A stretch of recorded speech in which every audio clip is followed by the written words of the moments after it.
Sometimes the motives when you do hear it are absolutely insane. Like, why'd you do it? Because I was high and I wanted to know what it felt like to kill a person. Had one guy kill his mom. He killed his mom because he didn't do good in school. She cut off his credit card to his World of Warcraft account. So he came home and he hit her stepdad with a frying pan, and he ran away and called the police. And then he hit his mom with a hammer and killed her. And when asked, how did you feel after you killed your mom? And he literally sat back like, relieved.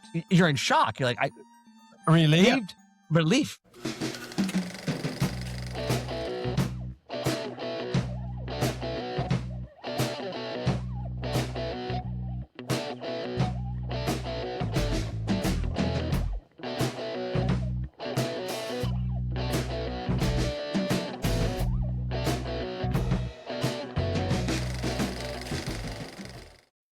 Today's guest is Justin Bocock, a retired homicide detective with over 22 years in law enforcement, including early service with the United States Secret Service and a long career with the Mesa Police Department in Arizona.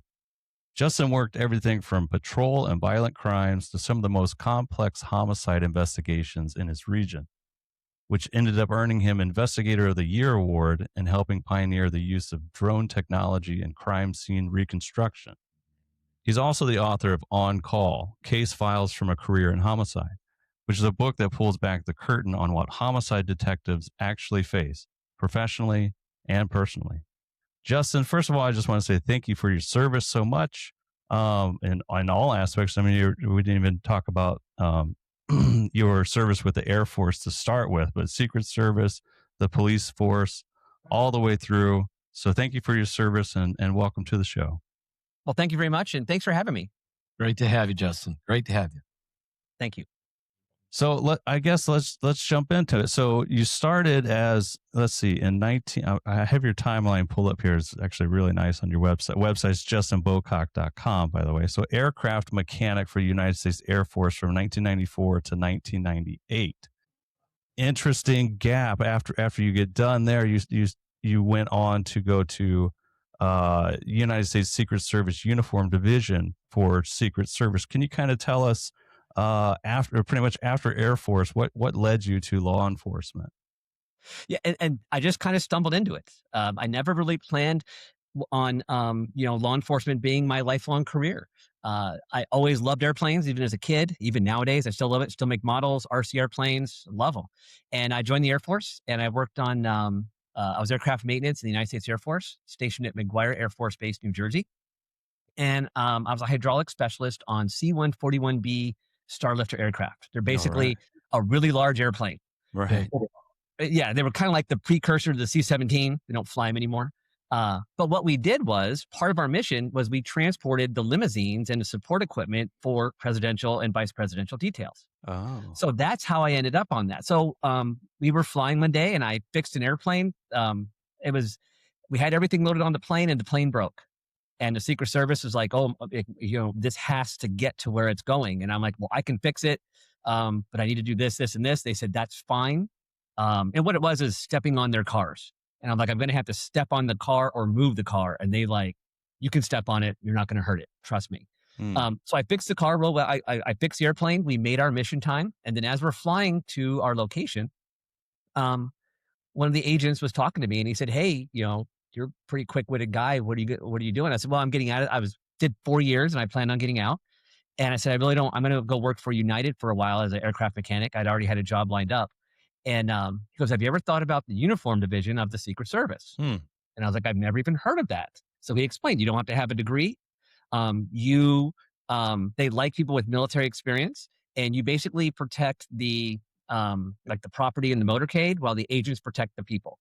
Right. So he gave me a number to call. He's like, call this number and you take a test and all this. And I'm like, okay, I'll give it a shot. So I did. And it was a 3-year process to get the job, taking tests, interviews, and then I had to pass the security background, the background check. So it took several years to get there. And that's how I ended up in the uniform division. Very, very impressive. And that's a leap from, the mechanical work on planes to the security. Yeah. Yes. Vice presidential motorcades. I mean, and their travel schedules change instantly. You got to turn on a dime. I'm sure you guys, always on, we need you to get this done now. So you kind of just got tapped into it, because I don't know if the work that you were doing with the Air Force before was you actually had any sort of special type of clearance to do that type of work for what you were actually doing. No, I didn't have a top secret in the Air Force. I didn't have a top secret clearance. I had a secret clearance, which pretty much everybody in the Air Force, at least if you're on the flight line, you have to have some sort of clearance because we're around airplanes and secured areas and things like that. But it wasn't anything super special. No, but in the Secret Service, you had to get a top secret. I think it was actually deemed like top secret national security clearance, and Right. that took a while.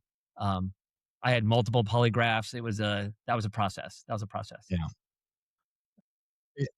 I would say that's pretty intrusive too. I mean, they're going to ask you. Yeah.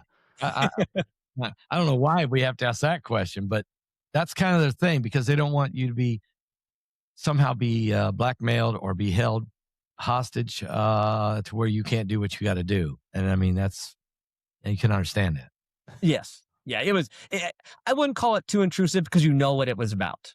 Yeah. Like the guy who did my polygraph was actually in the CIA. And he even said, I'm in the CIA and I'm going to ask you these questions and all that. And you just understand, like, I will be, in the Secret Service. I'll be standing next to some of the most important people in the world. So you kind of understand that they want to know everything about you because it's kind of an important thing. And at that time, I was early 20s, maybe 22, 23, 24. And I had gone right from high school right into the military. I didn't have a lot of background. So there's not a lot. I mean, it was like, what'd you do? I did 4 years in the military. You know what I mean? So I'm drug free, I'm, trouble free and all that kind of stuff. So I think I was pretty easy. Like now I'd have a lot more of, documentation of jobs I've had and things like that. But at that point, I found it not intrusive because I didn't have a lot to do. I didn't have a lot to say. They're like, oh, have you ever done this? No, never had a chance. Young guy, clean. Exactly. No problems. Okay. Perfect candidate. So actually, can you tell us a little bit about your assignment? So you were a uniform division officer assigned to the vice president's residence from 1999 to 2001. And actually, before we had you on, I was like, what is the vice president's residence? Looks beautiful. Can you tell us about your assignment a little bit there? Yeah. So after the academy, you go through 2 academies in the Secret Service, and then when you graduate, there's 3 places that uniform division officers go. The White House, obviously, what they call foreign missions, which all the missions in Washington, D.C. are protected by uniform Secret Service. And then the last one is the Naval Observatory and the Vice President's official residence, which I never knew until I was in the Secret Service that that's where the Vice President lived. I never even considered it. I thought maybe they just had their own private house. I don't know. I don't pay attention to that. Right. But yeah, it was beautiful. It was on the Naval Observatory. As you see the pictures on Google Earth, it's a nice little pretty compound, very quiet, and it's this beautiful mansion that the Vice President lived in. So yeah, I was assigned there where I did like post work, which is standard where you stand guard in certain places. And then I also ended up filling in, and then at the very end, before I quit, I was doing the motorcade protection. So I was doing like the lead car in the motorcade and then motorcade protection. So when the motorcade went somewhere and they would all do their things, uniform division would stay behind to protect the vehicles while the agents protect the assets. That's always the uniform division's job, is to protect the property while the agents protect the people. I'm sure some stories you could tell on that, but you can't tell it. Okay. Yeah. So anyway, it's a very interesting start for you in the Air Force and then into the Secret Service. But after a while, after you did this, you moved into being a police officer as far as being on patrol. I guess you went to, is it Mesa, Arizona? Is that where you went? Yeah, Mesa. Correct. Yeah. Yes, Mesa, Arizona. So what moved you to Arizona? I mean, family, it just happened to be where you got hired. What was the story? And again, chance and family. So the uniform division, I always said, it was the greatest training in the world, and it was an amazing job. Once you got on your duty assignment, protection is boring. And I am kind of a high strung person. I don't do just sitting well. And that was hard for me. It was really kind of hard for me. I really liked the motorcade part because I could move around a lot more. But even then, I was anxious to do other things. And then one day, a friend of mine at the White House called and said, hey, there's an officer from Mesa Police Department in Mesa, Arizona, saying that they're hiring. And he's like, "You're from Arizona." So I grew up in Tucson, Arizona, which is about an hour and a half south of Mesa. Mesa is a suburb of Phoenix. Mhm. And I'm like, "Oh, Mesa's a little tiny town in, Arizona." But he's like, "Oh yeah," he said, "they're hiring and they're growing and you should check it out." So I ended up kind of checking it out online, and they're growing. They were touting that they were hiring a bunch of officers because they just got a bunch of grant money um, from the federal government to hire community action officers. So basically, just hiring new police officers to fill these new spots. And I was getting bored, even though it was only about a year and a half. I was getting bored with the Secret Service, and also I did not like living in Washington D.C. Mm. That was something that just did not sit well with me.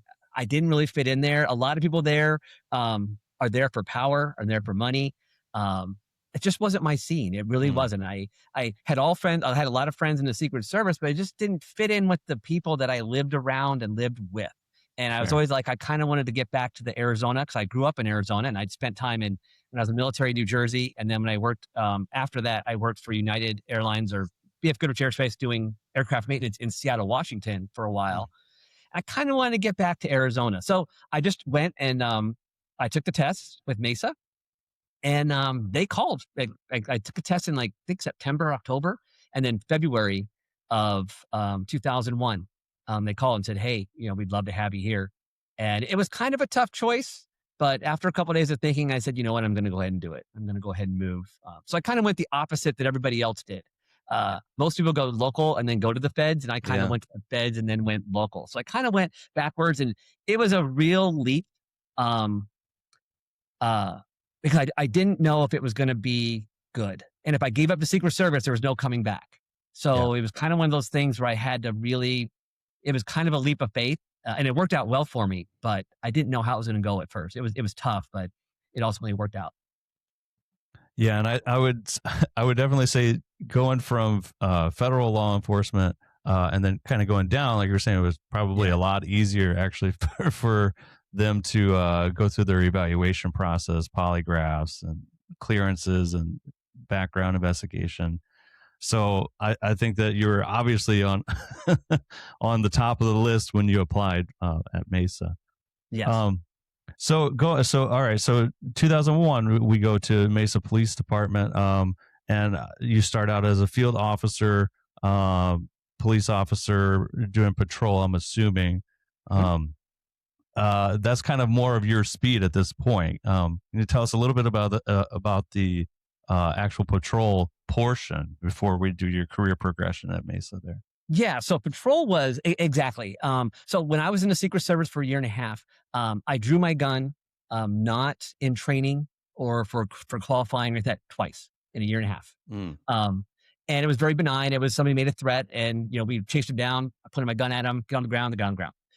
My first day in after graduating the academy and then going into like a field training program with a senior officers with me, but I'm a certified officer. My first day on shift, I had my gun out of my holster 4 times and I had 3 people arrested. And I remember like thinking that first day, I'm like, "Oh, right. Like I like this. Like this is going to be nonstop." And the crazy train started from there and just went for the next 20 years because local law enforcement does do that. The Secret Service Uniform Division is necessary. It's absolutely necessary. And also, it was different pre 9/11 because I hired in to the Mesa Police Department before 9/11. I was in training when 9/11 happened. Wow. After that, all my Secret Service people that stayed in, they said, "Oh, it changed a lot after that." So I always think to myself, maybe I wasted it, but it all worked out the way that it should have.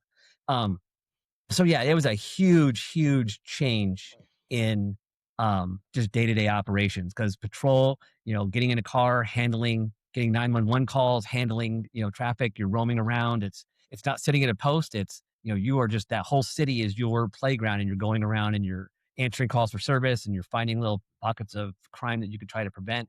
Yeah, it's way different. It's way different. And it was exciting. So at some point there, you're going to move in from patrol officer to, homicide detective. I'm assuming that was an opportunity that you jumped all over, knowing you. Okay. So, then do you have to go through another set of training to become a detective, or was it kind of easy to just make that switch? So yeah, there's really, and that's the other thing about law enforcement is there's not a lot of, once you get through the first recruit academy and you that's the first most formal training that you're going to have. After that, it's all on, a majority of it is on the job. You can take Mm. little classes here and there, like a 2-day class on, blood spatter, or a 2-day class on gun recognition, but there's no formal training. So what happened is I did the patrol officer. About 3 years into patrol officer, I applied and was accepted into the field training, as a field training officer. So now I was training those new officers, Mm. where I'm teaching the next generation. So after about 6 years in patrol, I really liked patrol and it was a lot of fun. But I was like starting to get to the point where I wanted to do more investigations. And as a patrol officer, you can only investigate. We always say you can only investigate until your radio goes off. Because I can start Yeah. investigating things and going off until they call me and say, hey, there's a 911 call on your beat. And you're like, all right, I got to hand this off to detectives. I got to go because that's my priority. Right. Um, so in 2007, I tested for detective, and at the time we had a brand new chief who was branching out our detective corps. It used to be that it was only detectives were only on the daytime, so they were pretty senior people. People, well, he was branching it out to where now there's going to be 24-hour detective coverage. So all the old school detectives, they don't want to work the graveyard shifts, and that's what I'd always work was late swings and graveyard shift. Mm. So I applied for detective. I passed the test. And then I scored high enough on it where in the first round, they were like, hey, you want to be the nighttime detective in the central district, which was kind of like the downtown area of Mesa. And I accepted it. I said, absolutely. And my first assignment as a detective I was a beer run detective. That's where you started out. So I was a nighttime beer run, or basically it's a shoplift where you steal beer, but we called them beer runs. Mm. And that's what I investigated as a detective. So you kind of work your way up from there. Right.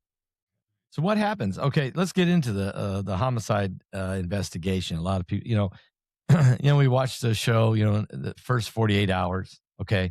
Yeah. And see these guys, and it's very interesting. I like watching the show because every case is different, and every little, every, like, I've seen Louisville and Oklahoma, Tulsa or whatever, they move around, and these guys are all different, but their approach seems to be pretty similar. That you got to make something, you got to get all over this thing in the first 48 hours. In your case, what happens in the first 24 hours? I mean, this is crucial moment. If you get a call, let's say there's a body laying in the street, someone's been shot. It's your beat. You go. It's 3 a.m. in the morning. You're the guy who gets the call. You're probably going to be more busier than the daytime guys, I have a feeling. But what happens? So yeah, and it's just like the TV show. So the first 24 hours of a homicide, that is when you have to start gathering as much information as you possibly can. So that's when you start on the crime scene. You got to get all that biological, forensic, trace evidence from the scene, from the victim. You have to identify the victim. Always start in the center and work out. So you start with the victim. You got to get somebody working on the victimology. Mm. Who are they? Why are they there? What's their background? Start talking to family, friends. Start working that angle. Then you have, and nowadays, you have to really get on the social media and the technology side of it, because every one of us live and die by a cell phone now. That's just as simple as that. And if you don't have a cell phone, somebody's tracking you with something. You're tracking you by your watch or your phone, the infotainment center in your car. Everything tracks everything that we do. So you have to start working on that and getting the search warrants out, contacting companies, telling them to preserve that data, that a search warrant is en route, getting hold of judges and getting those search warrants approved and getting that information going. And it really is, the first 24 to 48 hours really is crucial, because the more information you gather, the better. Also with social media, you got to start hitting up witnesses and family, because no matter how much you tell somebody, don't put this on Facebook, they're going to put it on Facebook. Yep. And now you start talking to witnesses and they're telling you things that are similar to everybody else. You're like, oh, this might be a clue. But then you got to ask them, do you know this information, or did you hear Right. that? Oh, I saw it on Facebook, or my cousin told me this, so I'm telling you this. And it's like, okay, I want to know what you know, not what your cousin knows. So you really have to get up on those witnesses and start interviewing all of them. If you have investigative leads, you need to get on them. Being that we're in Mesa, we're only about an hour and a half drive, normal speed to the Mexican border. So if you drive an hour, if I wanted to, I could drive 85 miles an hour and be in Mexico in about 55 minutes. So that's the other thing you got to get on is you got to start getting on to your suspects or investigative leads. If there is somebody that you think may be involved, do they have ties to other countries? If not, maybe get their license plate and just put it out as a cautionary to the Border Patrol in case it does head that way. And we've had calls where, hey, this guy's crossing the border right now. Like, do you want us to stop him? Yeah, stop him, because that's not normal. Right. It's 3:00 in the morning. Most people aren't going to I'm going to go shopping in Ensenada on 3:00 in the morning. No, that's not normal. That's not normal. So we need to at least go down there and interview him. So you have to consider that as well. And also their social media, because also are they going to start deleting phones, deleting text messages, deleting tweets? So if you have an investigative lead, a strong investigative lead that you can legally justify gathering their information, start putting a hold on that, start getting that information so that we can look into them. So that's the biggest part is you have to gather all that stuff in the beginning and start the process going. And I always say you got to build a good foundation and then you can build the house. So in that first 24 to 48 hours, you're building that strong foundation for your case. Well, so I'm curious about the actual jurisdiction and legality of, pretty much there's all kinds of information that you can get from somebody's phone as far as GPS coordinates, text messages, social media, like you're alluding to. How much of that can you just go and get? And then where do you have to stop and actually get like a search warrant to look? I don't know if you work with, say, Verizon or carriers to ping off of GPS locations. How far can you go with that, or what kind of court order do you need for that information? And that's a great question. So most agents or most companies require a search warrant.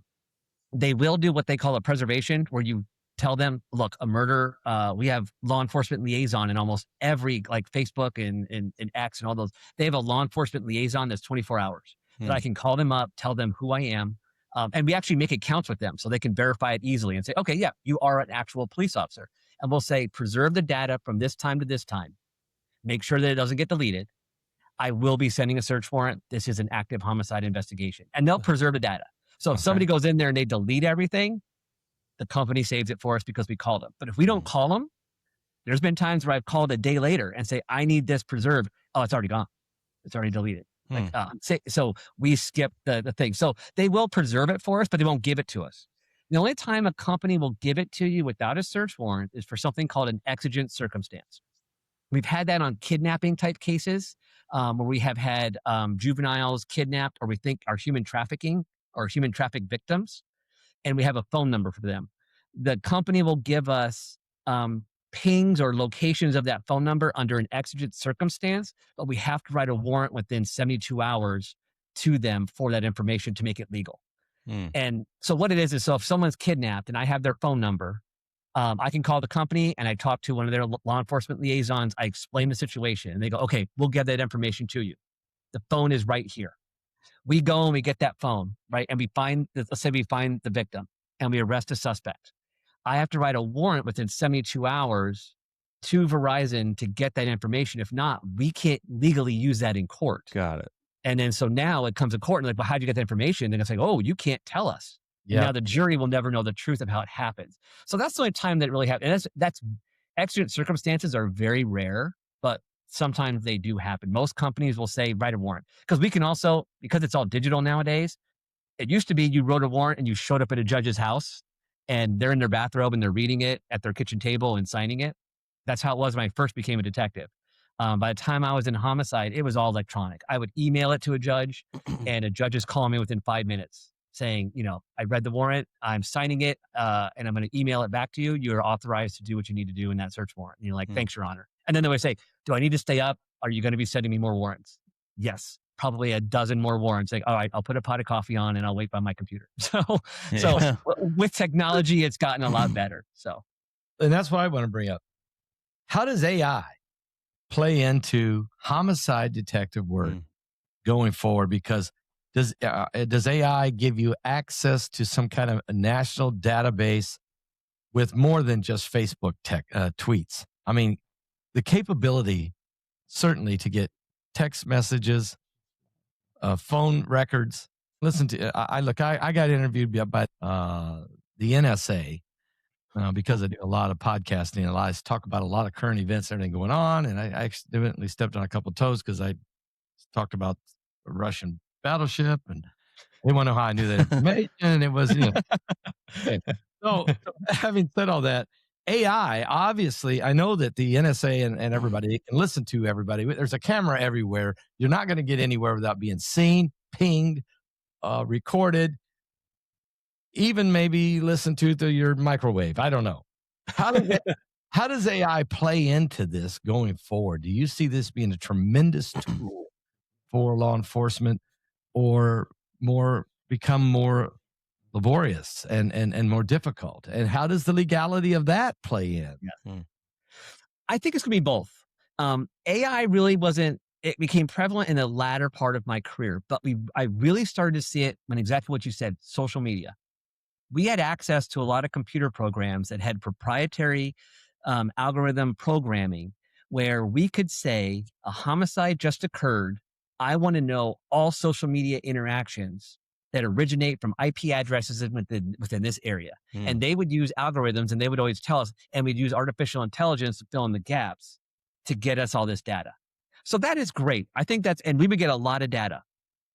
I think that's why I would say, I think the answer to your question is both. It's good to get the data, but you bring up the great point, the legality of it. Mm-hmm. When it goes to court, you're going to have to explain, did you get that data because of an algorithm and AI filling in the gaps to get that? Or is it verifiable data? And that's where you're going to have to do the actual research and say, okay, so this tweet came out saying, I just shot a dude. And you're going to have to find out who that actual owner is. You can write a search warrant for that person, search warrant for that account, search warrant for the email account that's associated with it, the phone number associated with it. And what if it all doesn't come back to your guy, but it comes back to a friend of a guy? Now you got to start writing search warrants on that guy and try to link them together. Was he using his phone? Was he not using it? So see what I'm saying? So there's a lot on there that if you don't do, or if a good lawyer just explains it how I did to a jury, you might have a jury go, I don't know if he really sent that. Because it's not like, my name's Justin and I just shot a man. That a jury's going to go, okay, you did it, no matter what you say. But yeah, so I think it plays a little bit. That's why AI is huge. I don't know if it's ever going to be totally integrated into law enforcement, because a lot of it is of stuff that you have to prove. And you have to say that this is for fact. And AI is not based on fact. It's based on what it's taught or what it's pulling from. Right. Yeah. That's because not all information it pulls is accurate or correct or true. So, Yes. Wow. Especially if you have a rogue AI that just starts making things up. Yeah. As it But it goes depends on along. what AI you use. Right. Because each company that owns their own artificial intelligence company or search engine, like you go to ChatGPT, you might get a different answer from something like Perplexity or something else. It all Right. depends on what it's taught. So it's only regurgitating what it knows or what it has learned or what it has access to. So that's where you have to be careful too. And in a lot of these companies, I dealt with it on OfferUp. I had a homicide where OfferUp was able to tell us that this phone was used with this murder, that this exact phone. And it was a whole issue for the defense, because OfferUp basically said, we have proprietary software that is basically looks at the DNA of your cell phone. And we can say for certain by our proprietary software that this phone sent this message. And the defense was all over it. It's like, well, we want to know how. And the courts are like, no, it's proprietary. It's protected by law. You just have to take their word for it. And they didn't like that. They're like, no. We want to know the algorithm. And they had people from OfferUp come and testify and basically say, I can't give out the algorithm. Like, it's protected by, if I give out how it happens, someone's going to steal that technology from us and use that technology. Right. And, Information. Yeah. You can't give that. Attorneys don't like being told, just trust me. This is for real. They want, they want to know, like, I want to know why. And it's like, and even the judge, like, I can't, you have to just accept it. You have to accept it and move on. And like, well, we're not going to. So it was a whole battle on that end. Yeah. Right. Wow. So, Justin, I want to shift gears a little bit, because it's obvious that you're passionate about this and you love this type of work and the investigation side as well. I think it's very interesting.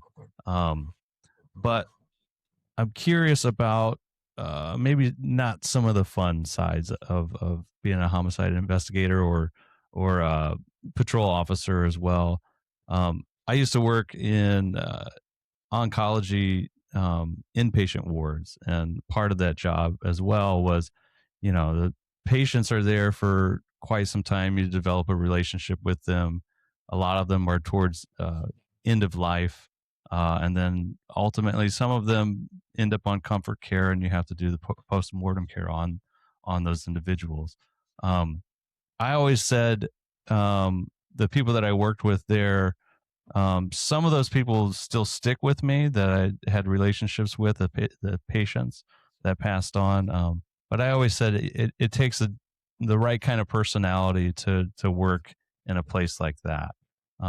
It can you tell us kind of about some of those harder cases that you've had to deal with, and if that kind of stuff stays with an investigator, or what kind of personalities go into that as well? Yeah, and that's the only bad thing about homicide is, and it's something I had to think long and hard of before I accepted the position, was because you're never going to have a case where the victim lives. If they live, it goes to somebody else.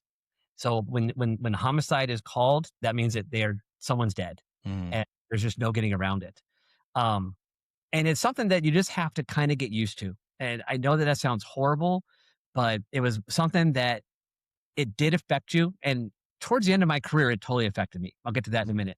But a lot of the big things was the cases that really stuck with you were the victims who were just random victims, where you're watching them on video and they're just minding their own business.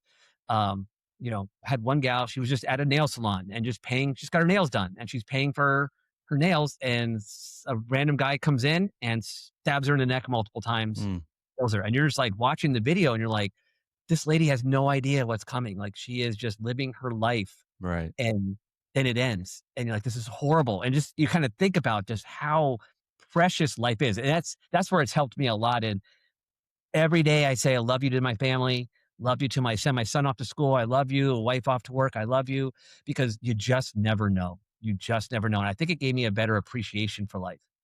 But it also takes a toll, just like you were talking about, people in oncology unit, which is, that's the hardest job you can have, because a lot of those people are going to pass away, unfortunately. Mm.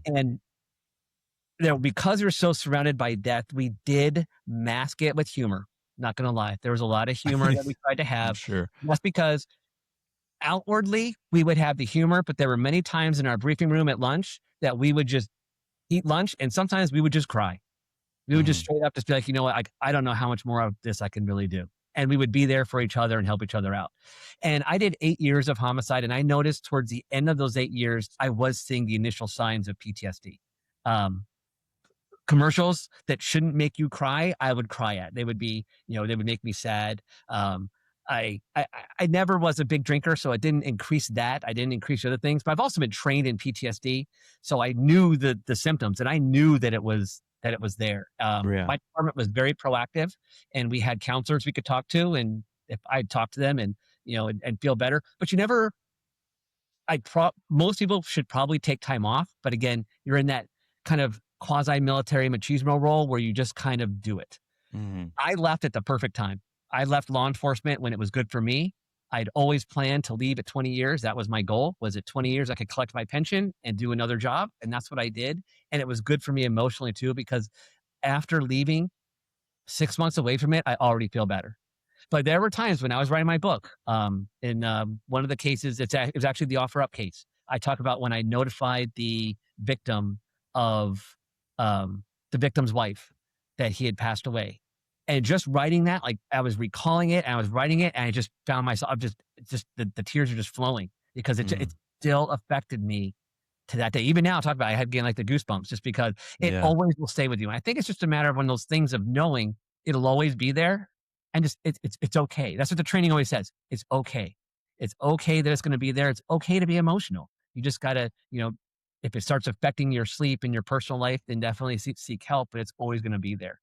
Um, Everybody handled it in different ways, but that was the biggest way. And the other thing of what kind of person can do that, it does take a stronger person. We did have people come into the homicide unit that were like, I can't handle the death. the things that I found that helped me was I never got too close to the victim's family.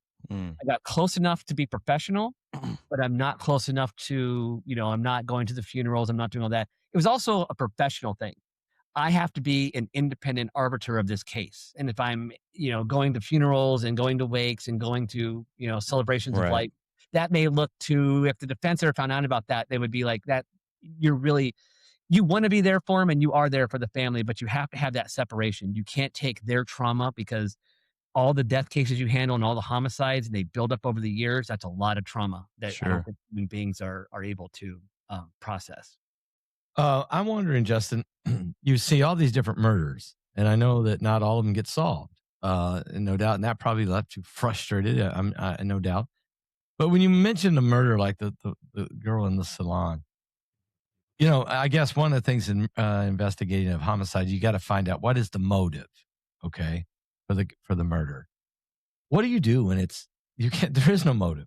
The guy's a psychopath. I mean, how do you deal? Yeah. You just say, okay, this is the guy. He did it. Why? I don't know. It doesn't make sense. It's so random. It's so, how do you deal with that? Do you still got to try to figure out a motive for the prosecution in these cases? And that's a great question. And no, and that's the thing.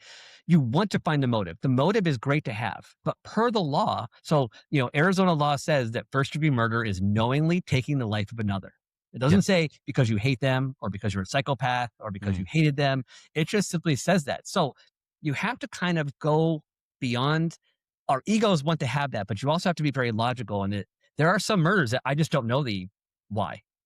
And also the other thing is you have to always, people always try to assume that a suspect, that someone who kills somebody is going to do something logical. So you hear so many times we're like, oh, well, after I murdered this person, logically, I would drive down this road and do this. Okay, you can't put reason to something that's unreasonable. And I would always say that because then we would catch the person and we'd say, hey, how did you leave the scene? And they were like, oh, I went this way and this way. And you're like, that doesn't make any sense because it was completely like, I was so scared. I was high out of my mind. I was so scared. I just killed somebody. I just started driving and I drove in circles and I drove right by the police like 8 times. And they looked at me weird and I thought I was going to get in trouble. So you can never put reason to something that's unreasonable. And murder is just unreasonable. There's no real reason to commit murder. Right. And you have to just be professional and kind of step back a little bit, whereas you're not always going to know the motives. A lot of times the motives are very clear. Robbery, domestic violence, something like that. Very few murders are just murders. They're usually other crimes that turn into murders, like robberies, drug deals gone bad, domestic violence situation, bar fights, So it kind of has an underlying thing on there. But there are some cases where, and I have cases where the murder suspect was identified, but when they went to go apprehend him, unfortunately, he did an action that other units had to shoot him and then they passed away. And those ones, you don't have the motive. You have to just kind of guess. But I try not to guess too much because, again, you don't know. You can't put logic to non-logical type behavior. So you just have to look at it as a professional investigator in the fact of you solve the case.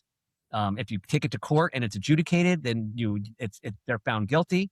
And you got to move on to the next because your job is to solve the next one. It's not to necessarily hold on to them. But it is weird sometimes. And sometimes the motives, when you do hear it, are absolutely insane. Like, why'd you do it? Because I was high and I wanted to know what it felt like to kill a person. Wow. I had one guy kill his mom because, and I write about that in my book, he killed his mom because he didn't do good in school. She cut off his credit card to his World of Warcraft account. So he came home and he hit her. He hit his stepdad with a frying pan, and he ran away and called the police. And then he hit his mom with a hammer and killed her. Wow. And when asked, how did you feel after you killed your mom? And he literally sat back like relieved. And you're just like, you're in shock. You're like, relieved? Yeah, relief. That's how he felt. No, he didn't say remorse. He said relief. Relief.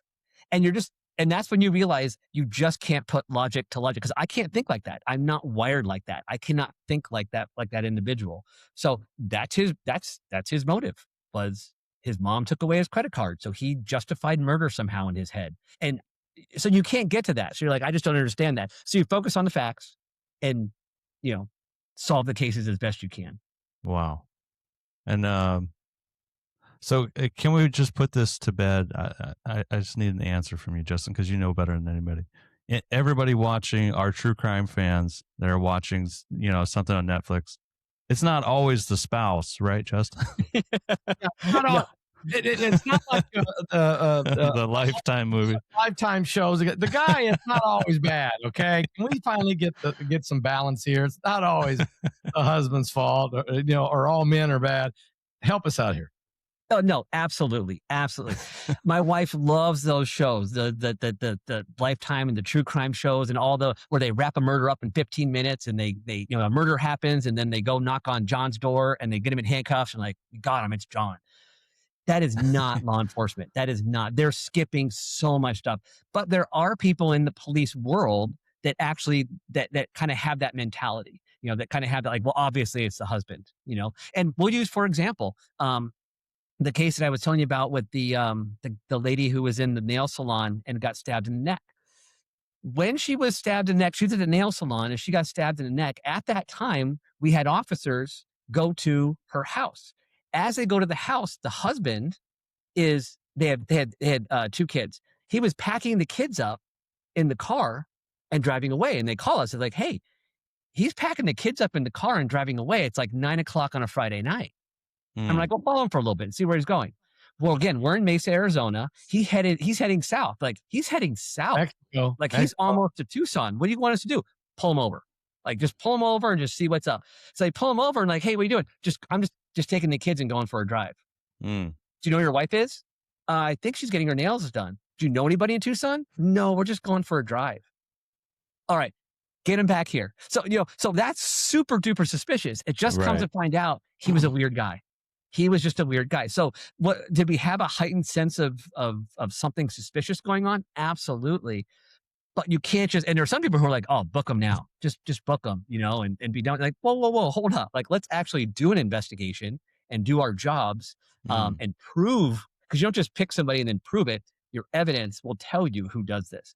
So then the more research we did, and then through DNA and help from the citizens, we ended up identifying the suspect, and it was just a random guy. It was legitimately a random guy who hated women. He had a sign outside of his door that said the B word, all suck. He just had this distaste for women, and he was walking by her there, and for whatever reason, because again, for whatever reason, he stabbed her. We proved that. When we went to go arrest him with the arrest warrant, he did come out of his home. And he pointed a gun at police officers, and lethal force was used, and he did not survive. So we don't have the full details, but there was a lot of animosity towards women, and it just looked like it was just a random attack on someone. So yeah, so it's not always the husband, it's not always the wife, it's not always the person you think it's going to be. Right. It's not always the neighbor. Those are good places to maybe look at and think about. But don't just go putting handcuffs on people. And that's what people get wrong, because they see it on the Netflix and they're like, oh, it's this person.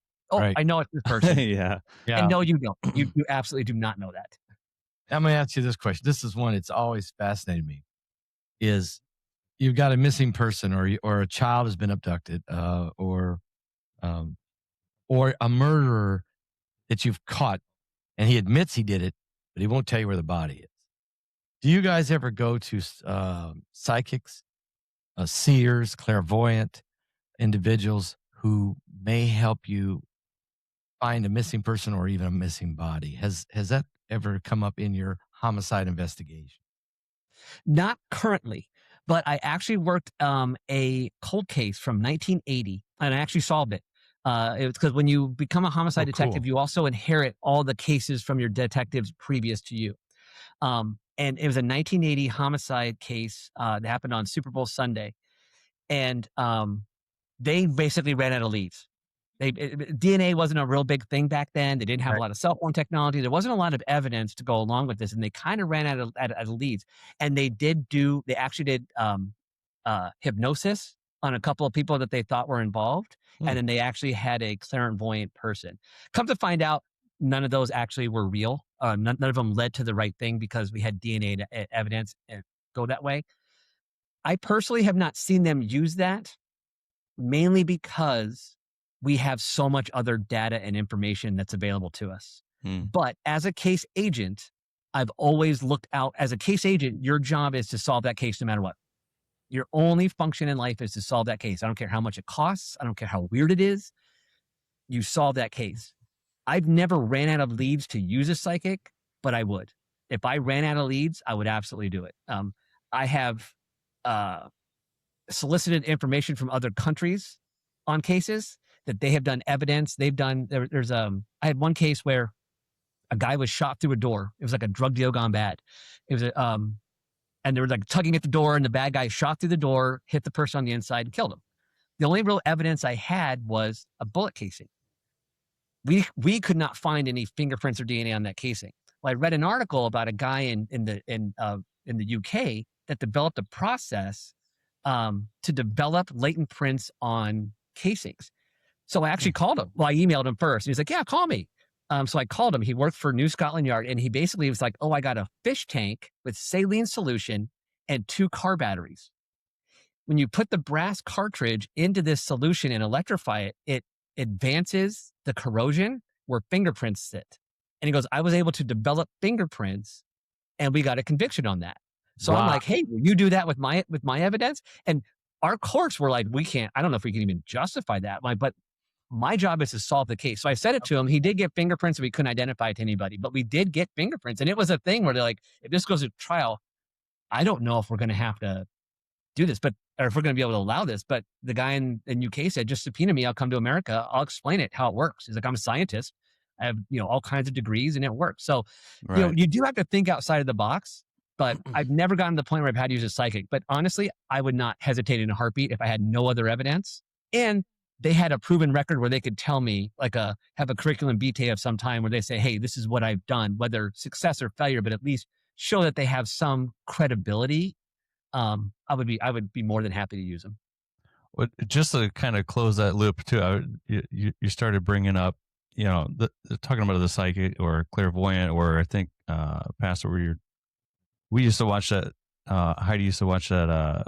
The Profiler. I think, Profilers, Yeah, like the psychic. Yeah. What does the police department, or maybe not Mesa? I don't know. Maybe they do.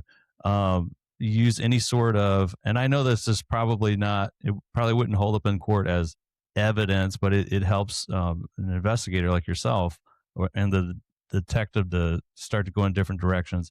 You guys use any sort of remote viewing, or have anybody that you consult with that does that? No, I haven't. I Okay. haven't. But again, if I had a case where I had no other leads and I kind of got stagnant, I always say, you got to drive a case forward no matter what. You should always be, it's like football. You should always be moving forward. If you're not moving forward, then you have to reevaluate. If I Right. had a case that truly stagnated and I knew somebody who was credential in that, or had some sort of credibility, where I don't want to put somebody on a stand who's going to be, Sure. not credible, because Right. my county attorneys are going to laugh at me, like, "We cannot put that guy on the stand." Right. But yeah, I would have no problem doing that, because I do think that there is some legitimacy to that in some cases, and I think that it could help, even if it gives you a little bit of information that could lead you to something bigger. It's better than nothing. Yeah. What about artist renderings? I mean, you got somebody, they've been assaulted. They've seen the face of the perpetrator. And they go in, they start talking to an artist who then does the rendering. How effective is that? Is that been extremely effective? Has that ever worked for you in any case? Yes, it's very effective. Hmm. Not so much in homicides, because a lot of our victims are deceased. But when I worked robberies and serial robberies, in Mesa, we had 2 people who were forensic artists. They were trained in forensic sketching and forensic artists. And a lot of times they would do a rendering of a victim or a witness's recount of what the suspect looked like. And when we apprehended them, they looked really close, not identical, but really, really Right. close. I've even used, in one robbery case, what the victim used, what the victim gave as to the artist, and they drew it. I used that in facial recognition, and it gave me a list of potential suspects that matched the drawing. Hmm. And one of those suspects was my person. Because what happened was, is I had DNA and I had fingerprints, but I had it wasn't in the system. I did the forensic drawing, and I took that drawing to our facial recognition experts for the state. It's a state thing. They did, and they looked in databases and they're like, I cannot tell you where I got this information, but you Gave you a can do list of names. They gave me a list of names. Legalities. And Wow. out of those names, 2 of the people lived in the general area. So I got a search warrant and just basically saying, hey, I'm not going to impede upon them. I just want their DNA to either prove or disprove that they were involved in this crime. And I did. I got DNA. And the first guy, DNA came back negative, not him. Second guy, DNA came back positive. Wrote another search warrant this time for his fingerprints. Fingerprints came back positive. Oh. Now I got a suspect again. And then now I bring him in for questioning. He was going to be under arrest anyway, but read a Miranda, and he actually admitted. He's like, yeah. He's like, I was waiting for you guys. He goes, once you got that first one, I knew I was done. I'm like, why don't you just say something? He's like, well, I was hoping maybe it would just be wrong. It's like, I'm like, all right, well, so it did. The artist drawings are extremely helpful. They're extremely helpful. That's awesome. So, shifting gears again, Justin. So in 2019, you were named Homicide Detective of the Year by the Arizona Homicide Investigators Association. That's a mouthful. Awesome. That really is. Congratulations on that. Thank you. And this was for your website says pioneering drone technology and crime scene investigations. Can you explain to us how do drones actually come into play when investigating homicides? So when we do a homicide investigation, we also do the main things that everybody sees, but we also have to prepare the case for court. And that includes explaining what we saw and the evidence we collected to a jury who has never seen that location and has to be explained that location by me or somebody else. And so what we were doing is our standard practice would be, we would make what we call a diagram. So a lot of times it was, like a hand-drawn diagram, or we'd use a Google Maps, and then we would like kind of label things with there. Sometimes we even fly, the Mesa Police Department had a helicopter. Sometimes we'd even fly the helicopter over an outdoor crime scene and take pictures of it that way. But that's expensive. The air unit wasn't always available. If weather was bad, we necessarily could not do that. So I've always been a nerd. I've always liked computers. I've always been into RC airplanes and things like that. And in 2018, 19, drones were really becoming a part of society. Everybody started having them. Well, we had an officer-involved investigation on the outside, an exterior crime scene that we were doing diagrams of, and it was 3D rendering. So it was like cartoon cars and things like that. And I made a little animation of it, but like, I'm thinking, we're presenting this and it'd be so much better if we just had like a drone. So I mentioned it to our department, and our department said, yeah, we're going to buy a drone with a real small budget and just give it a shot. Within that month, we had another officer involved shooting on the outside, and it was quasi-controversial. There was some issues there. There was a subject was shot in the back, so there were some issues about whether he was running or not. So we used a drone we did all the crime scene investigations. So we had little yellow placards with the numbers on them that we've all seen on TV. We leave all that up, and the police cars are right where they are at the time of the shooting, and then we can run the drone around. And I took video of it and stills and 4K video of it, of the entire crime scene, to include coming down and getting different angles, which is different than the photographs that we had, because photographs are kind of at our level and they have a different focal range. Whereas a 4K camera has a 180-degree focal view, which is different than a camera lens. Right. In an officer-involved shooting, our unit handled those. We would go to the county attorney. It's called the Critical Incident Review Board, and we would explain basically the investigation to them, and they're the ones who legally decide if a shooting is justified or not. Our job is just to collect the facts. So I presented this case, and I showed them the drone technology and the drone footage and the still photographs and the video of everything, and how this is it angled the officers, because you can tell somebody, not everybody is good spatially, and I'm one of those. You can tell me, I can look at something and I can tell that that's like 25 yards away. But that's just because I'm a police officer and I've trained a lot on that. I've had to be a good witness of he was, 25 yards away from me. Most people, if you say 25 feet or 25 yards, that means nothing to them. They're like, I don't even know what that means. Like, 25 feet is, that's from here to 5 blocks down the road. They don't know. So we were presenting to attorneys where they saw this video and they're like, how'd you get the video? And I explained to them, got a drone, we did this, we did that. And they loved it. And they were like, wow, that really helps us. So they were close. Like when you say they were 15 feet, we zoomed in on the camera and showed them just how close it was. And they're like, they were really close to that officer when that gun Yeah. came out. And we're like, yeah, like that's what I'm telling you. And they even said, when you say 15 feet is one thing. When I see 15 feet, that's a whole nother deal. Right. So they really enjoyed that. Then we got feedback. My chief's office got feedback from the county attorney saying, hey, that presentation you guys did and the drones, that helped us out making a decision a lot. So keep up the good work. So then the chief contacted my lieutenant who said, hey, whatever budget they have, double it and keep it going. So then it moved from there to our vehicle crimes unit. And then we started doing it on almost every homicide because then prosecutors found out about it and they said, hey, on this homicide, I want drone footage. Can you get a drone out here? So they called me up and I said, yeah, I can come out and do some drone work for you. So it started expanding from there because it is, I've always said, you're never going to solve a murder with drone technology. You're never going to put a drone in the air and fly it around and go, oh, John did it. You know, that's never going to happen. But a majority of our cases is not just finding out who did it and solving it, it's presenting it to a jury and getting a good adjudication. That's what a professional investigator is going for. Anybody can solve a case and say, hey, this is the guy who did it. Can you prove it in court? Can you go before a jury of 12 ordinary human beings and explain a complex situation to them in a way that they go, yeah, you know what? That guy totally did that crime. And that's where, so then it started kind of snowballing from there. Other agencies are calling saying, hey, you know, the county attorney says they want us to do something called drone video, like, and you guys did this. Like, what are you doing? You're making us look bad. So we're like, okay, we'll come out and do it for you. So then it kind of became a standard. And now it is basically the standard. Like if it's an outdoor crime scene, they want drone footage from it. They want to have that overhead video because it shows the jury all this, you know, the detail of the investigation. And that's what juries want to see. They want to see that we're using technology to our advantage and they want to see the whole thing for themselves. So, so that's kind of how it started. And yeah, I was actually nominated by my peers for that award, which made it even better.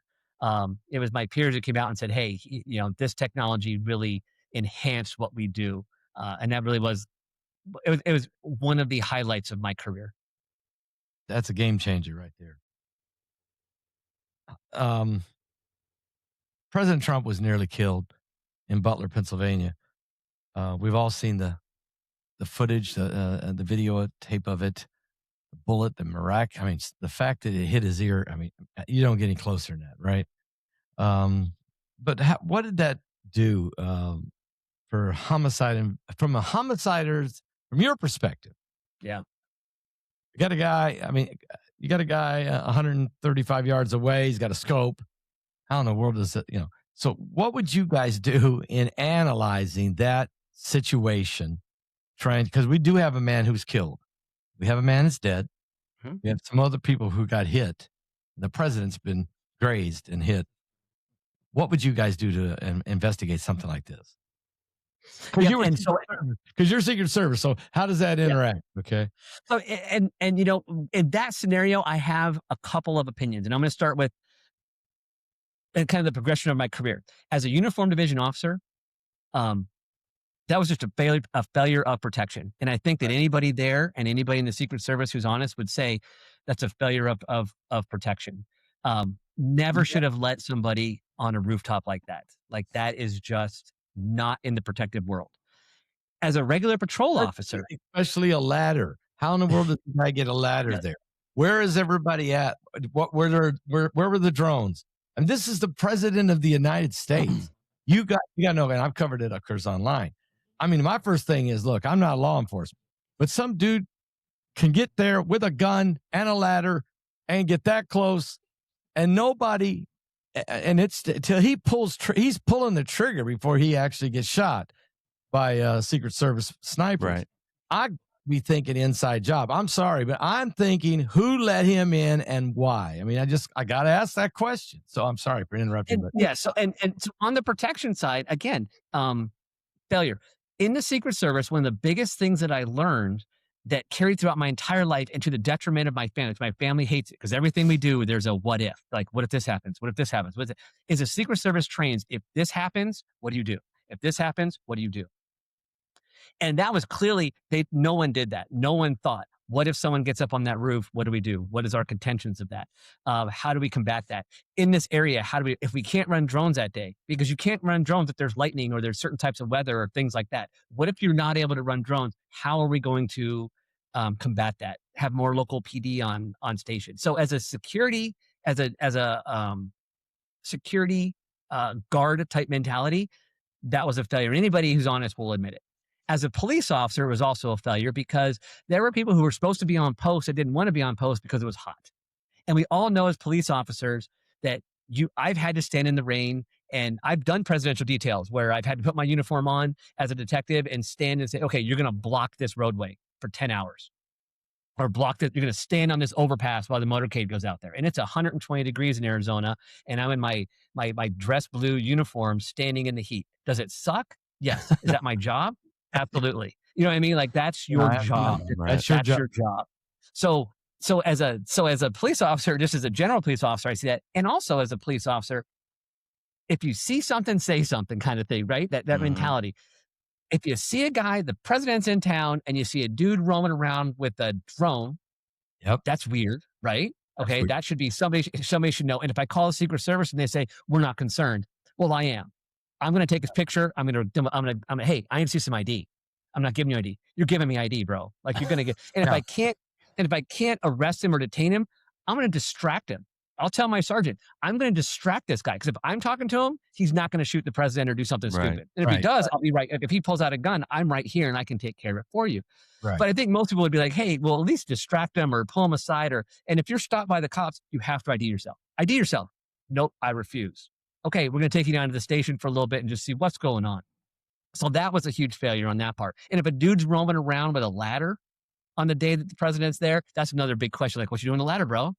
Just walking down the street with a ladder? Like, that's not normal. Like, I at least need to see a name and ID. And like I said, take your picture and kind of be like, hey, just in case this comes out later. Yeah. As a homicide detective, everybody always thinks like, oh, the suspect shot. And yes, there was a murder there. That was a local murder. They shot at the president and they hit another individual and that person is deceased. So like, oh, well, there's not going to be a trial. Case is over. No, homicide is going to run that case just as if it was going to trial. And we would do the exact same things. We've had cases where I just mentioned a couple of them where when the offenders are apprehended, they do something that causes them to get shot and they don't survive. We don't just like, oh, case closed, done. No, you keep looking into it. So as a homicide detective, this would be a big one because I would be looking at every contact that the suspect had, 6 months to 9 months to a year, as long as I could get in a search warrant. I'd start with 6 months just to show a pattern of life. And if there's suspicious stuff in there, I'd write a search warrant for later. Because a lot of judges won't give you like, I want his text messages for the last 4 years. Judge is going to be like, whoa. Limit your search for now and be reasonable. So you start reasonable and then work back. How did he get to where he got? Again, you can't put logic and reason to something that's unreasonable. Right. But for a human being to be willing to shoot at a potential president or a former president of the United States, they had to know that they were going to trade their life for that something was going to happen to them. They had to know that. That takes a little bit of, that's just not somebody waking up in the morning and go, I'm going to do that. That takes some resolve. How did they get that resolve? Or are they just a resolved person and that's how it was? Or was there something behind the scene? Like, were they encouraged to do it? Did they get emboldened? Even not even encouraged, maybe even emboldened to do it. So not necessarily somebody telling them, hey, do this, but what were they watching to get to that point? And with that, it's also a learning tool for other crimes. And I always say, every investigation that we did, if it was just a death investigation or a homicide, we're learning for the next one. So that if we can find out what he's into and what he was doing, what he was looking at, and we learn from that, if we see that in other potential people, can we now learn from that? And I see that in an investigation. Can I then go to the federal government and say, hey, I'm seeing this person getting into this activity, which was similar to this activity. You might want to watch them. And the government would be more than happy to watch people. That's kind of what they do. So, so as a homicide, those are my three perspectives on that was, the failure, and then what they need, like all the investigation that we would do. If I was case agent on it, that's how I would focus on it. And also, the gun, the family dynamic, what happened that day, what led him to that day. And a lot of times we think that it's like a conspiracy, like you mentioned, an inside job. You can never discount, having met politicians, having seen federal law enforcement and local law enforcement, you can never discount incompetence. And I think a majority of what we see as conspiracy, where you're like, there's no way this could have happened, it is that you always have to include incompetence and people just not doing their jobs, just being complacent. So there's always that option. I don't know if it was an inside. I don't think it's an inside job. I think it's more of complacency, and it's easy to do when you don't deal with that. It's easy to get. I've gotten complacent as a cop. I have been like, nothing will happen, and then like, oh, they got a gun on them. It absolutely happened. So that's kind of my thought on the. And do you guys also like take a look, or would they have looked at him now and say, okay, who else was involved? What was his last 6 months? How many times did he go to gun range? Who trained him with this scope? How did he get this gun? This guy he was kind of shaky. So, do you guys go and find out where he went, all the pings in the last 6 months? Would you think any of that kind of investigation was going on since this happened? Or, because, unfortunately, as a public, we start wondering, how in the world is all of these just lone wolves? For instance, the Charlie Kirk assassination. The guy wake up that morning and decide to kill Charlie Kirk? Did he have anybody else working with him? How did he get that close? Again, the public has wondered that every time there's a shooting, mass shootings, church shootings, the Aurora shooting in Colorado, in the theater, school shootings, we start thinking about it after a while. You're telling me they're all lone wolves. There's nobody else. There's no other accomplice. We start asking questions. We can't help it. What do you think? Is sometimes, if the shooter is shot and killed, we just seal this thing up? Or is there investigators like you who are saying, I'm not so sure this guy was all alone? What's the process there? I think there is investigation into it, especially in like the Butler situation. I know that we would have investigated it. And this is where I always put there's always a difference in law enforcement. So you have me as a frontline guy doing the investigation. We would do that investigation. If that were my case, I would do that investigation 100% and go into exactly what you're talking about. Who does he have contact with? And was he radicalized, or did he just get emboldened by this idea? And maybe talk to these people. Who else are they talking to? Because if they embolden this dude, who else are they talking to? You know what I mean? And what are those people up to? Because now you maybe can get a conspiracy charge. Because if you got somebody who's telling everybody like, hey, you go do this and you go do that, that may not be a crime until they start doing these things, and then you can start linking them back. And even if you can't charge a conspiracy, you may be able to stop it by either arresting or even interfering. So let's say somebody else is having these same thoughts. You go to them and police contact them, see that he's mentally not there, go to a judge and get his firearms taken from him. You've now slowed him down. He has to now either go steal or buy all new firearms, but you've at least slowed the process down, and you can now keep an eye on him. So absolutely, I think that happens. However, I have seen, even in my department, I was a detective. I worked for a sergeant and a lieutenant and a commander and an assistant chief and a deputy chief and a chief. And I would go 1,000 miles an hour on cases. And there are times where I would be told by an assistant chief, stop. We don't want to know any more about it. It's over. That mainly happened on officer-involved shootings. I've had several officer-involved shootings that were controversial, and as like force was used when someone didn't have a gun or something along those lines. And I would always like I would think outside the box. In one case, I actually interviewed the officer because staff, the assistant chiefs, they kept telling me the officer's lying. I'm like, well, he says that he reached for his waistband and thought he had a gun. He's lying. I interviewed that officer 4 times. We've never done that before. And I'm like, I'm just going to keep interviewing him. I'm going to keep asking him the same question. I'm going to show him video surveillance. I even got like confrontational with him where it wasn't an interview, it was actually an interrogation where I'm like, I know you're lying. And I went through the same training as you and you lied. And he's like, I didn't. I even started going to the point where I'm like, I'm going to start interviewing training staff. The officer said he was trained to do this. I'm going to get his training matrix. I'm going to get the lesson plan, and I'm going to interview the person who taught that class, present them with the scenario and say, did you train this? And I'm literally told by assistant chiefs, you're going to stop right there. Clearly the officer made a mistake. You're going to stop. Now, a good investigator is like, no, that's important, because if you train an officer to do something and then they do it, you can't criminally hold them responsible. Yeah. Right. You can change the training and say from now on we no longer do that. You know, Right. that is totally acceptable, but you can't train someone to do something and then they do it and then you get all upset with them and go, what are you doing? You trained me to do it that way, man. If you don't want me to do it, just tell me how to do it.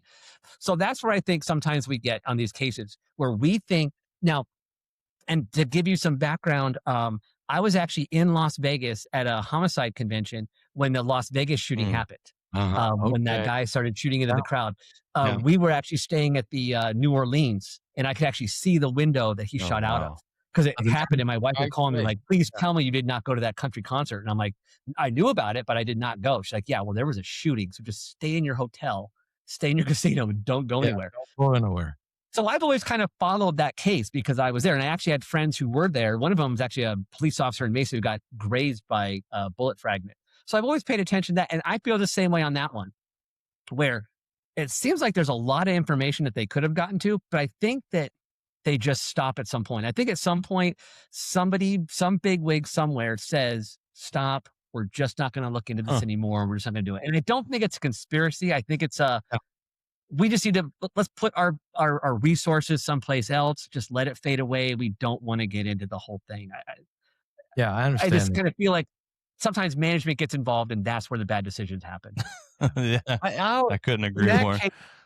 That case particularly, I always scratch my head. I'm not qualified to try to even do anything like this, but I say, how did the dude get that many guns and that much ammunition into a hotel with 1 million cameras, into the elevator, up to the 32nd floor, and nobody knew he's staying in there 3 days? How in the world does a guy pull that off and no one says, what's he doing? I mean, I'm just wondering about that. You can't help it. How did he get all that up there? That's Las Vegas. I think some of it comes down to that's Las Vegas. Shady stuff happens in Las Vegas. That's probably not the shadiest thing that hotel has ever seen. They've probably seen like if you ask them, they're probably like, that was nothing. Like, I have seen some stuff that will make your toes curl. So a dude with 500-pound boxes going to his room, that's just a Tuesday for me, man. Like, that is not because it's Vegas. Like, if you go to Mesa, Arizona or someplace else, that's going to be a call to the police being like, hey, some dude's got 500 pounds of gear he's putting in his hotel room. Like, you need to come check that out. So I could kind of explain that with that. But that's another one where we just know absolutely nothing. And it just seems like we should know something because that's a lot of firepower for one person to have. Like, that's military grade hardware that this dude just happened upon and nobody knows why. That's part of, like, you see a lot of these investigations like on TV and stuff like that. You'll see that they're narrated or they're written or they're the person telling the stories are like a lieutenant or a commander or a prosecutor of a case. Very few times do you see the actual detective that did the work present these cases. And I think that's a big thing, is because when you get at my level, my only function is to solve a case, because that's it. I don't care about manpower. I don't care about money. I don't care about resources. If I need $1 million, I need $1 million. I'm going to ask for it. You can tell me no, but I'm going to ask for it because my only job is to solve the case. When you start getting into lieutenant and all those higher ranking people, they have different ideologies about the case. So that's when you have to kind of when I look at these cases, I always say, who's telling me this story about this case? My wife will say, oh, this is a good true crime story. I'd be like, great. Who's telling me the story? Right. Oh, it's the chief of police of the department that handled it.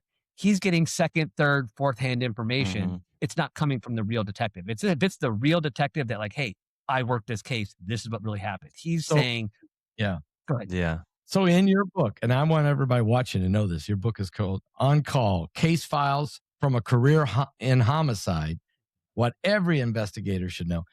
So that's what's going to be really neat about this book, is the fact that you are the frontline guy. You are on the front line, and you are writing a book on how an investigator of homicide would actually go about these cases, and how you went about it. I take it you really break it down.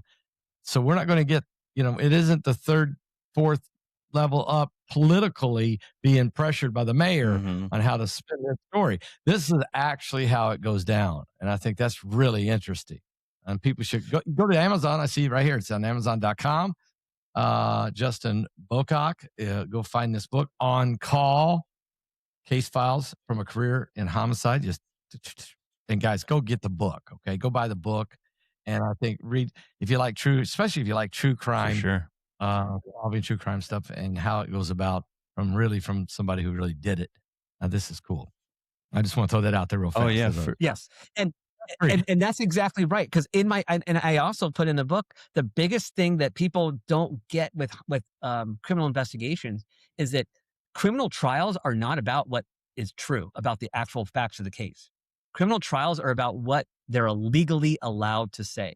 Because I document several cases where there's evidence that I have galore, and the judge literally said, we cannot present that to a jury because it's going to make this guy, this was a domestic violence murder. The judge literally said, we cannot have these witnesses come in because it's going to make the defendant look like a serial wife beater. He's like, we can't have that because we have, because he was. Pardon me? In other words, you have to stick to this case. You can't go back and try to create a profile of him. Yes. Well, and it was even like previous incidences where he was beating his wife. He basically beat his wife on a daily basis, and then she died. And there were some of the witnesses we could not bring in because the judge is like, if we bring all these witnesses in here, he looks like a serial wife beater, and they're going to be tainted. So let's just stick to this. I wasn't even allowed to say, because he wouldn't let her make a phone call without him being in the room. Right. And the judge said, we can't allow that and I had witnesses say that. The judge is like, we can't let the jury hear that because it's going to prejudice him. It's going to prejudice them that he is a controlling womanizer. He goes, so all you're allowed to say, detective, is they often spent a significant amount of time next to each other. He goes, anything other than that is going to be a mistrial. So I document on these cases where people know so our judicial system is the greatest system in the entire world, but it is flawed. And if you watch a criminal court case, it's not always the facts. It's just what they're legally allowed to say. And that I think is important for people to understand that there's more. Like people are like, I saw the trial, so I know everything about that case. No, you do not. There's a lot in there that may not be allowed in the case. Like if there is a clairvoyant or something like that, they may never let that into a trial. Right. They may never let that in. So yeah, that's where you get the firsthand knowledge. And I noticed that a lot of the TV shows are not like that. That's what kind of led me down that road of like, people need to know what it really is like, because we do all this work and then a lawyer gets a hold of it and like, ooh, legally, we can't say that because that makes the defendant look bad. Well, he's a murderer. Like, I don't know what to tell you. Yeah. That's who he is. I mean, but what about the fame? Let me one more, Drew. I'm sorry. No, one more question. No, you got all this stuff. You got the O.J. Simpson trial, right? Okay. Mm-hmm. You got all the stuff going on, and then Johnny Cochran's famous line, if it don't fit, you must have quit. Yeah. Did he at that moment just wipe away all of the investigative evidence and bring it all down to one glove? Was that a brilliant move by the defense attorney? And how did he get to say that and do that? How did the judge let that happen? I mean, there's no way that you let that guy put that glove on. I mean, but what's your thoughts? So exactly. And I've watched documentaries on that, and I know that Marcia and the other lawyer, they now regret that, because I know that they initially fought it and then they allowed it. But yeah, you don't, and there's that I'm not a lawyer, but I've been in trials. I've sat next to lawyers in these trials, and the big thing is never ask a question that you don't know the answer to, because you just don't know what they're going to say. And that's the same thing. Don't let the jury see him put that glove on before that. And also juries are truly independent. Like, they are independent minded people that are going to make up their mind about things.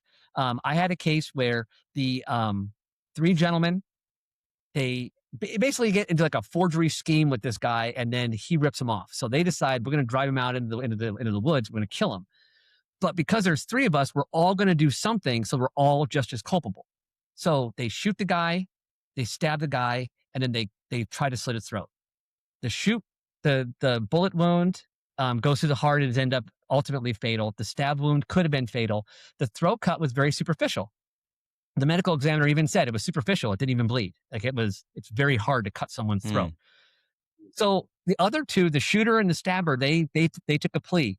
But the person with the throat cut, he went to trial, admitted the whole thing. I did it, and took the stand, looked at the jury, like, yeah, I did it. This is what I did. This was the plan. We were all part of the plan. Long story short, the jury ended up finding him not guilty because they said they didn't like the felony murder rule because technically he didn't commit the murder. And the felony murder rule says that if you commit a felony and somebody dies during the commission of that felony, everybody involved gets charged with murder. They all, if you're in for a penny, you're in for a pound kind of mentality.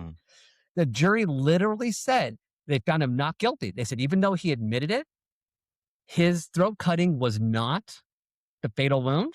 Wasn't lethal. And we don't like the felony murder rule. Therefore, we're finding it not guilty, which is exact contrary to the law. But that's the system. They are independent individuals that can make up whatever mind they want. And that's, like I said, it's not the best system in the world, but it is the best system in the world. You know what I mean? It's not perfect, but it's still the best system. There's no other place that has it as good as we do. Right. Wow. Well, yeah. So On Call, Case Files from a Career in Homicide, with Justin Bocock. Again, go and get this book. You can go, I don't know if you can order it from Justin's website, justinbocock.com, but yes, you can get this on Amazon for sure. There's links on my website to Amazon. Oh, perfect. So you can go to my website and there's a little link to click on there. Perfect. Yeah, but you can't buy it directly from me, but yeah, it'll give you a link to there, or then also Genius Book Publishing. It's also on for sale there as well. Perfect. Yeah. So you get this book because, again, like Justin was alluding to, usually what you hear and you get a report or whatever on the news is usually like the chief. A lot of the times, actually most of the times, they're not the ones doing the actual homicide investigative work, and they have a different role in the department. It's a lot of PR at that point as well. So presenting facts, maybe they don't actually know all of the actual facts for the case when it comes out. So get the book so you can actually see what goes into the work behind it, and everything, all of the extra information that isn't always allowed in court as well, from Mr. Bocock. Wonderful resume. I'm excited to read the book. I hope everybody else that's out there, Can't wait. everybody that's listening really to it, can't and the true crime fans for sure, get into this and read it.